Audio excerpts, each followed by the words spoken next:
ল্যাবেই তৈরি হবে স্পার্ম। বাবা হতে পারবেন অক্ষম পুরুষেরাও, প্রয়োজন পড়বে না অন্য কোনো পুরুষের সাহায্যের। কিভাবে সম্ভব হবে এমনটা? অভিনব সেই পদ্ধতি জানালেন বিজ্ঞানীরা। পুরুষদের সন্তান ধারণে অক্ষমতা একসময় এক গভীর হতাশার কারণ ছিল, যা নিরাময়ের অযোগ্য বলেই বিবেচিত হতো। কিন্তু অত্যাধুনিক বৈজ্ঞানিক গবেষণা এবার সেই ধারণাকে চ্যালেঞ্জ জানাচ্ছে। আসলে এক যুগান্তকারী গবেষণায় বিজ্ঞানীরা ল্যাবের মধ্যে শুক্রাণু তৈরির পথে এক নতুন দিগন্ত উন্মোচন করেছেন, যা বন্ধ্যাত্বে ভুগছেন এমন অসংখ্য পুরুষের জন্য আশার আলো দেখাতে চলেছে।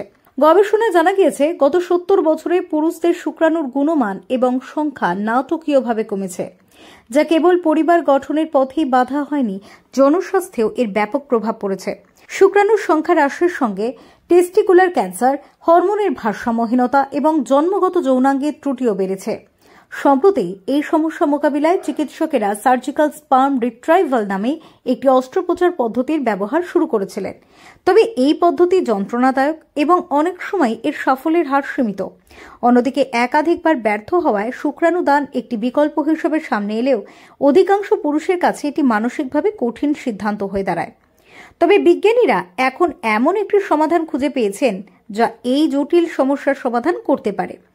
লিমেরিক বিশ্ববিদ্যালয়ের গবেষকেরা ইঁদুরের স্টেম সেলের ওপর কাজ করে এক দারুণ সাফল্য পেয়েছেন।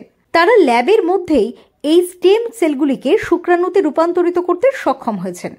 এই উৎপন্ন শুক্রাণুর সাহায্যে ইঁদুরের ডিম্বাণু নিষেক বা ফার্টিলাইজ করা হয়েছে এবং দেখা গিয়েছে ইঁদুরের বাচ্চা সুস্থভাবে জন্ম নিচ্ছে। অর্থাৎ এই গবেষণার ফলাফল ইঙ্গিত দিচ্ছে যে ভবিষ্যতে একইভাবে মানব দেহ থেকে যাওয়া কোষ ব্যবহার করে ল্যাবের শুক্রাণু তৈরি করা সম্ভব হবে। কেন এই প্রযুক্তি এত জরুরি? ক্যান্সার চিকিৎসা তথা কেমোথেরাপি বা রেডিয়েশনের ফলে অনেক পুরুষের শুক্রাণু উৎপাদন বন্ধ হয়ে যায়। ল্যাবে উৎপাদিত শুক্রাণু তাদের বাবা হওয়ার স্বপ্ন পূরণ করতে পারবে। জন্ম থেকে শুক্রাণু উৎপাদন সমস্যায় ভুগছেন এমন অনেক পুরুষ আছেন, যাদের জন্য বর্তমানে কোনো কার্যকর চিকিৎসা নেই।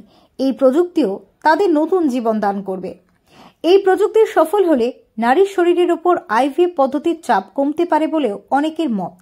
এমনকি যেসব দম্পতির বন্ধ্যাত্বের কোনো নির্দিষ্ট কারণ খুঁজে পাওয়া যায় না, তাদের জন্যও একটি নতুন চিকিৎসার রাস্তা খুলে যাবে। উল্লেখ্য, নয়া এই গবেষণা আশার আলো দেখালেও এর সম্পূর্ণ বাস্তবায়নের পথে এখনো বহু প্রতিকূলতা এবং প্রযুক্তিগত চ্যালেঞ্জ রয়েছে। পরীক্ষাগারে মানব শুক্রাণু উৎপাদনের বিষয়টি এখনো সম্পূর্ণরূপে প্রমাণিত হয়নি। তবে গবেষকরা জানিয়েছেন এই ক্ষেত্রে অগ্রগতি দ্রুত হচ্ছে।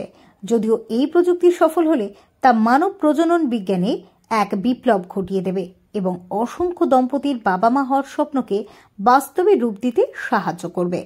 Bureau report, doctor time.